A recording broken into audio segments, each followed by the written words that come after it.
মৃত ব্যক্তির তাহার মৃত্যুর কারণ নির্ণয় করার জন্য করা হয়। সাধারণত 5টি কারণে পোস্টমর্টেম করা হয়। সেই কারণগুলোর জন্যই সাধারণত পোস্টমর্টেমের প্রয়োজন মনে করা হয় এবং ডক্টররা সেই রিপোর্টটাই তৈরি করে। According to criminal procedure code 409 অনুযায়ী সেই পোস্টমর্টেমের রিপোর্ট করা হয়। সেখানে বলা হয়েছে সঠিকভাবে পোস্টমর্টেম রিপোর্ট করতে হয় এবং ফর দিস রিজন এই পোস্টমর্টেমের জন্য কী করতে হয়, প্রথমে ডক্টরের কাছে এই মৃত ব্যক্তিকে নিয়ে যাওয়া হয়। মৃত ব্যক্তিকে নিয়ে যাওয়ার পরে ডক্টর সেই মৃত ব্যক্তির সাথে যে কনস্টেবল থাকে তাহার নাম্বার এবং কনস্টেবল নাম্বার সেখানে রেজিস্ট্রিভুক্ত করেন এবং যে মৃত ব্যক্তির সাথে কে কে উপস্থিত হয়েছেন হাসপাতালে তাহার নামও উল্লেখ করেন। এই পোস্টমর্টেম করার সময় first and foremost responsibility as a doctor তা হলো দিনের আলোতে, অন দ্য লাইট অফ, দিনের আলোতে সেটা শুরু করতে হয় দুপুর 2টা থেকে 5টার মধ্যে, যেন সঠিকভাবে তাহার অঙ্গের যে ক্রিয়া কার্যক্রম যেন সঠিকভাবে বিছেরা সঠিকভাবে পায় এবং সেই বিছেরা যেন সঠিকভাবে সংরক্ষণ করতে পারে।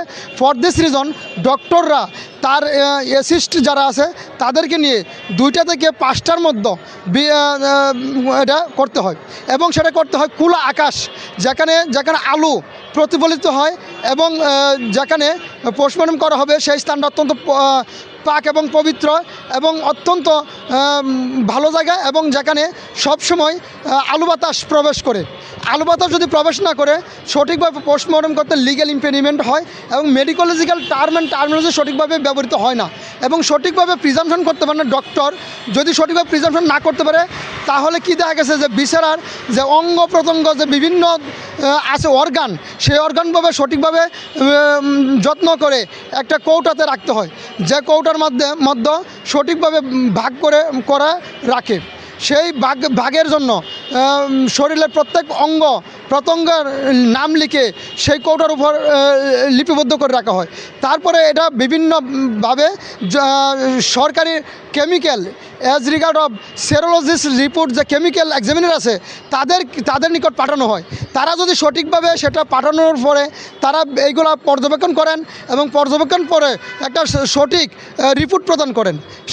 ফর দিস রিজন আমরা দেখি সেই রিপোর্টটাতেও অনেক সময় যে খামখেয়ালি করা হয়, যেখানে তারা সঠিকভাবে করে না। যা টেকনিশিয়ানরা সেই কাজটা করে তাদেরকেও নেগলিজেন্সি করার ফলে কি দেখা যায়, এক অর্গান অন্য অর্গানের নিকট যায় এবং এক ফোট আরেক ফোটের নিকট।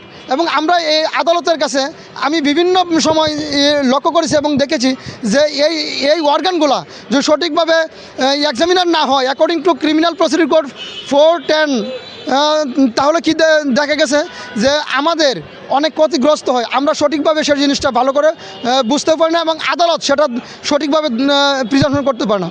আমাদের ফর দিস রিজন আমাদের এই যে পোস্টমর্টেম করার জন্য যে আলো বাতাস এবং উন্মুক্ত স্থান, যে কনসপিকুয়াস প্লেস, যেটাকে আইনের ভাষায় বলা হয় এবং মেডিকেলের ভাষায় বলা হয় কনসপিকুয়াস, উন্মুক্ত স্থানে যেন এই পোস্টমর্টেমের জন্য সর্বোত্তম জায়গা।